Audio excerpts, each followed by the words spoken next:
biohacking, performance, mastery, mindset, holistic health. This is a show about getting better every single day. I'm on a mission, guys, to help over 1 million people get healthy and lose weight. Why? Because when you lose weight and get healthy, you have higher self-esteem. You have more self-confidence. And that person goes out and crushes their goals and starts living the highest version of themselves, and then they have way more impact on the world.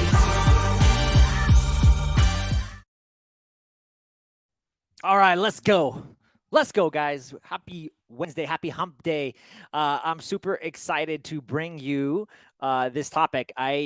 Last week, I created a lot of controversy with a video that went viral on TikTok, and it got like over 40,000 views. And what I was talking about, there was an article in some publication called Cheddar, and I'm sure it was all over the news frame. And it talked about a man who was using 50,000 IUs of vitamin D daily, and it created toxicity in his body, and he OD'd and ended up in the hospital. And so I did a video responding to that, and I said, hey, listen, do you think we might be overdoing vitamin D supplementation? And I got a lot of hate from that because people were saying, are you crazy? Look at the studies. I mean, we see what it did in the pandemic. We see what it does for cancer. I'm like, guys, take it easy. I know I actually read those studies too. All I'm saying is, and by the way, I'm a big proponent of vitamin D. I'm a big proponent of going outside and getting sunshine when you can. But what I'm saying is maybe we shouldn't be over supplementing ourselves with vitamin D, and we have to be asking ourselves, why do we have a vitamin D deficiency issue? What is really going on? What is the root cause? What is going on? And I don't think anybody's asking that. They're just supplementing themselves to death. And don't get me wrong, I've gone down that path. I've gone down to that path and having 70 supplements in my house. Even right now, my cabinet's pretty full. But I've really come to the understanding of is what is creating this deficiency, and how can we remove the deficiency so we don't have to over supplement everybody with all these supplements, and we can just get to the root cause of the issues. You still might need to take vitamin D, but you're not going to be taking 50,000 IUs daily. Now, there's some people that say that's not true, and they get great results. And if they are, I'm very happy for them, and I hope they keep getting results for their clients and keep living healthy and making others healthy. That's what it's all about.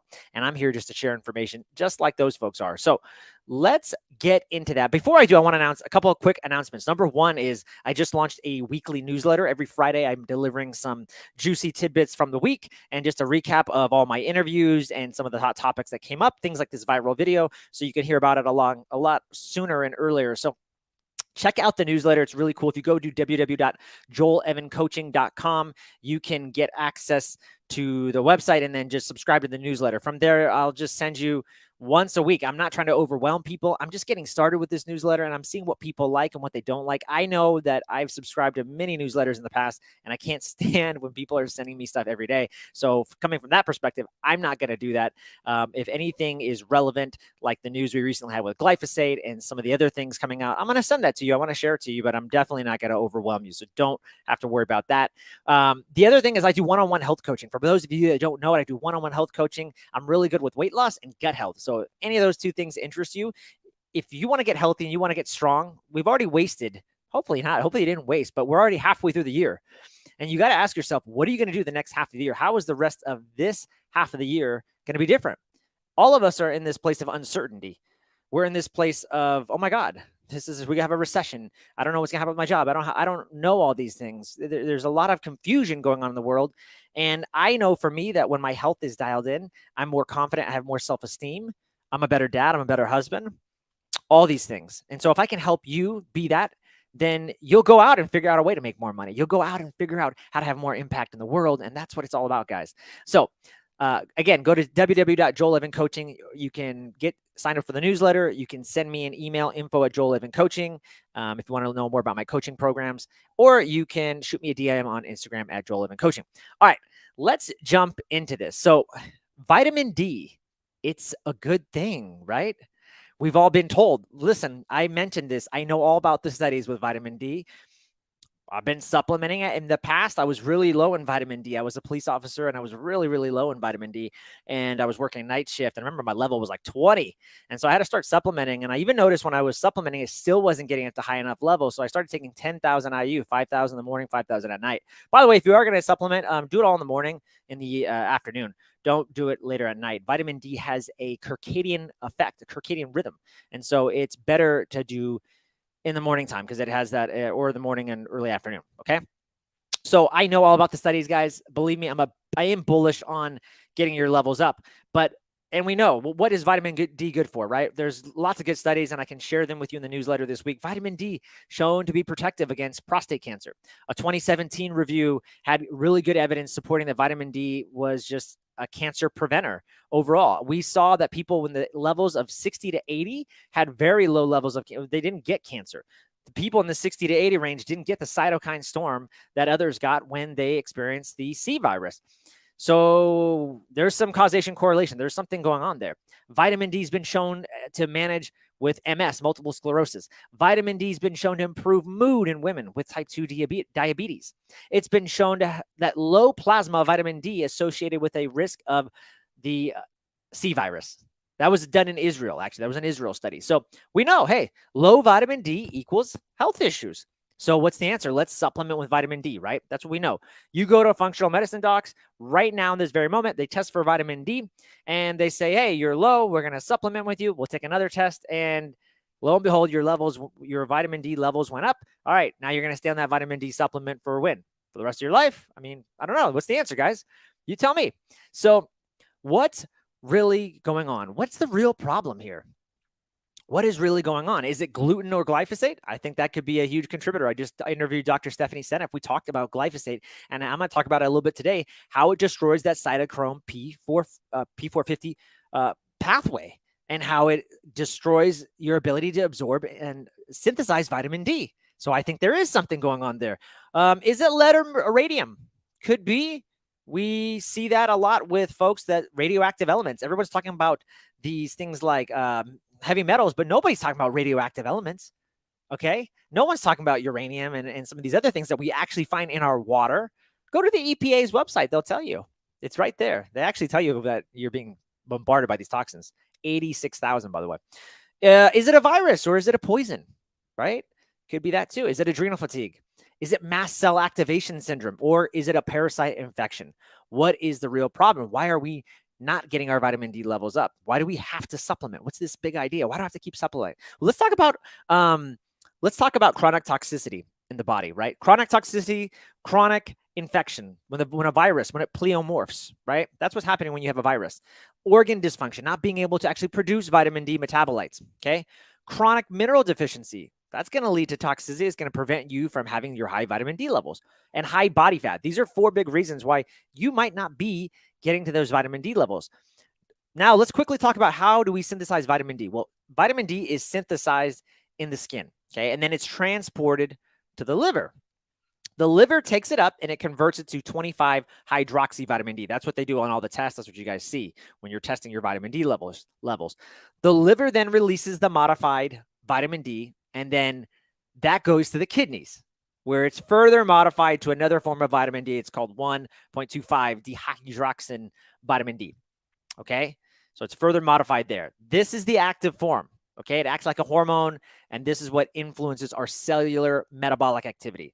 Now, both the liver and the kidney, they use these enzymes, and I call it cytochrome P450. These are the CYP enzymes. They are what modify vitamin D. That is what glyphosate is destroying. I'm going to continue to talk about that, but that's what glyphosate is destroying, which is why a lot of people, I think, are unable to properly synthesize vitamin D. And then, of course, there is a genetic factor with vitamin D. I'm not going to get too much into that, but let's talk about what do you do if you find out you have a genetic issue with vitamin D? When can you stop the supplement? I want to know. Like if you ask a DNA person, I had my DNA ran by the great folks at, Kashif Khan and the good folks at the DNA company. And they did there's a very thorough DNA compared to like 23andMe. They do a really good job. He said I had a vitamin D itch, and he actually recommended I supplement in the morning and in the afternoon. But that's the question. Am I just have to be on that forever? Obviously, we know our genes can be dictated by, our environment. So maybe I need to be in an area where there's more sun, less glyphosate, and probably foods. I need to tune into foods, things like sardines, eggs, things that are high in vitamin D, right? Fish. Now, I want to talk to you about fat mass and the impact on vitamin D, because I think this is a big one. And every Wednesday, I do Weight Loss Wednesdays. This show is getting a little bit different because I'm talking about a specific health topic, but I am going to talk about weight loss and fat mass and how that relates to vitamin D production. So stay tuned for this one. Okay, fat mass. There is a clear correlation with a low serum of the 25 OHD concentrations of your vitamin D. Now, once vitamin D is synthesized in the skin or it's ingested, it has to be sequestered in body fats, it can be sequestered in body fat stores, okay, which make it less bioavailable for people that have higher body fat mass, right? Now, also, vitamin D supplementation, they've done trials that have actually shown that obese people reach a much lower serum level of the 25 OHD concentrations compared to those with a normal fat mass, okay? And when they were on the same equivalent dosages, okay? Now, lab values, typically, what they saw was in obese people, it took 2 to 3 times more vitamin D supplements just to get their levels up. The lab values also didn't increase when they were exposed to UVB sun exposure. So weight loss, lifestyle modifications, increasing that vitamin D supplementation over the course of the year. This study also saw a couple things.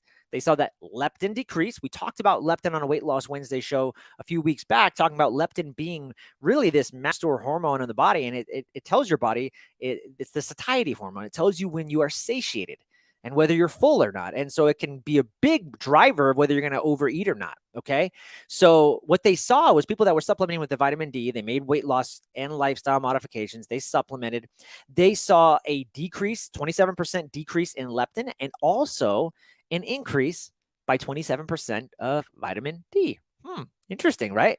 The other thing is, let's talk about metabolic syndrome and vitamin D, because this correlates right with weight loss. There's an inverse relationship. There's studies, and I'll share this in the newsletter and on the blog post. There's an inverse relationship that's been reported between the plasma vitamin D concentrated that's defined what we call metabolic syndrome, right? Where you have either elevated issues of glucose, total cholesterol, LDL, the low density lipoproteins, triglycerides, glycosylated hemoglobin, and a high body mass index. Okay. So there's an inverse relationship. So there's something going on with vitamin D. I'm giving you some good things here for why vitamin D. But again, I want to talk to you about why are we overly deficient? Yeah. One is weight loss. Clearly we need to focus on that. But what else? Well, what about the cofactors that make up vitamin D, such as magnesium and vitamin D? What about other minerals, guys? So magnesium deficiency, let's talk about that and the impact of vitamin D production. Now, recent findings suggest that high magnesium intakes actually reduce the risk of vitamin D insufficiency. Interesting.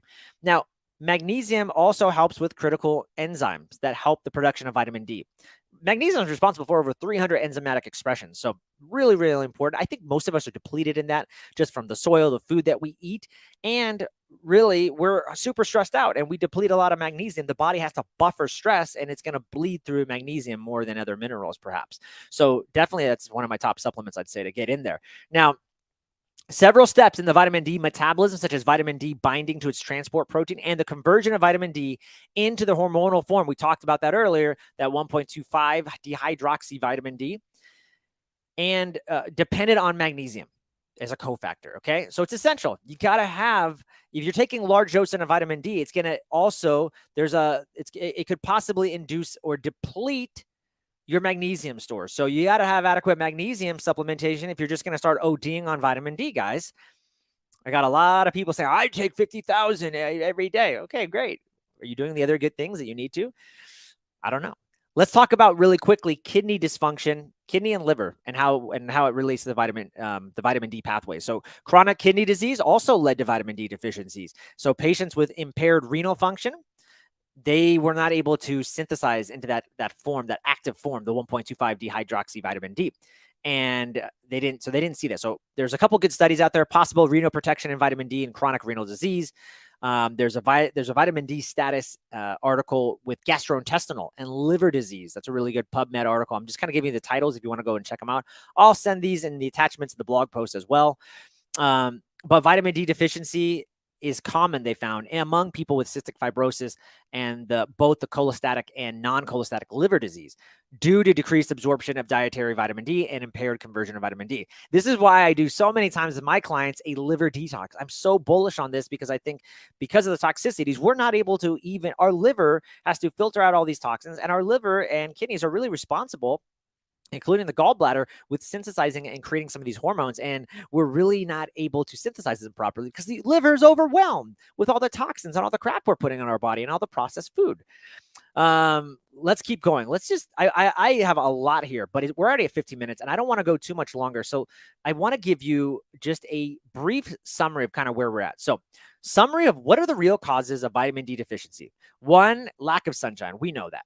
We work busy jobs. We're in offices all day. We have these blaring lights on our faces and we don't get out and we don't get the sun. And when we do get the sun, we are in clothing. So take your clothes off, get some vitamin D. Everything is blocked by the sun. Okay. There's a lack of sunshine. There's a decrease of UVBs with air pollution. I don't want to get too much into that, but you can look up chemtrails and all that kind of good stuff. But air pollution is a big one. They're spraying all the time zootoxins out here. I know where I'm at now in Idaho. We just moved and we're right near a farm. I don't know what they're spraying out there, but I'm sure it's not good. Metabolic dysfunction, right? That's going to cause these deficiencies in vitamin D as well. That's going to create toxicities, high body fat mass. We talked about that. Chronic infections could lead to low vitamin D levels. Mineral deficiency, not getting enough minerals such as magnesium. We also saw that actually zinc was zinc was offset by high vitamin D levels as well. And there's a couple concerns I do want to talk about really quickly before we conclude here. The last one I'll say is medications. So medications could be lowering your vitamin D levels, okay? But a couple of things I wanted to just mention with bone health and vitamin D toxicity. When we do these high doses, right, I'm a little concerned about some of the mega doses and what you may want to think about. There is an article in PubMed talking about, and it says, it is evident that vitamin D intake can facilitate the absorption and assimilation of essential inorganic elements such as calcium, magnesium, copper, zinc, iron, and selenium. So they're okay. But there's an uptake of toxic elements such as lead, arsenic, aluminum, cobalt, strontium. So sufficiency, you're going to need all these essential these essential minerals to prevent this bioaccumulation of all these toxic elements, right? It's going to enhance, you're doing all these you're overdosing on all this vitamin D. You might be activating the absorption of other toxic elements and preventing the assimilation of the ones that we need, the zinc, the calcium, the magnesium. Okay. There's another good study, overdoing vitamin D supplements contributing to toxicity. There's a study talking about, again, the same thing I just talked about, aluminum, cobalt, talking about all these radioactive isotopes being absorbed because you're ODing on vitamin D. Now, the metabolism functions of vitamin D. Let's talk really quickly about that. And I want to talk about bone density and bone strength. This is a good one, guys. Among healthy adults, treatment with vitamin D for 3 years at a dose of 4,000 IU. It's a pretty common dose. Or 10,000 IU, which is what a lot more people are doing. They compared the 400 IU per day resulted in statistically significant lower radial BMD and tibial BMD. That's bone density. Okay, they're measuring the radial bone, the tibial bone, and they're measuring the bone density over 3 years. And they noticed was significantly lower only with the 10,000 IU per day, which is a lot of what people were telling me. I do these 10,000 IU doses. I feel great. I'm the champ. I'm the best. Great. This study shows there might be some issues. But again, if you're in perfect health and you're feeling great and you're recommending to your clients and they're getting great results, then keep doing it. Just showing you the data and some of the things we're getting. Now, there were no significant differences in bone strength at either the radius or the tibia. And these findings, they didn't support a benefit of a high dose of vitamin D supplementation for bone health. Further research, they said, would be needed to determine, a better findings. Now, vitamin D, calcium combined supplementation, they combined the two for primary prevention of fractures in community dwelling adults. Okay, and this is what they found is that those adults known with vitamin D deficiency, osteoporosis, okay, so actually, I don't have everything in that study, but you can go look for it. But vitamin D with calcium associated with an increase in the incidence of kidney stones.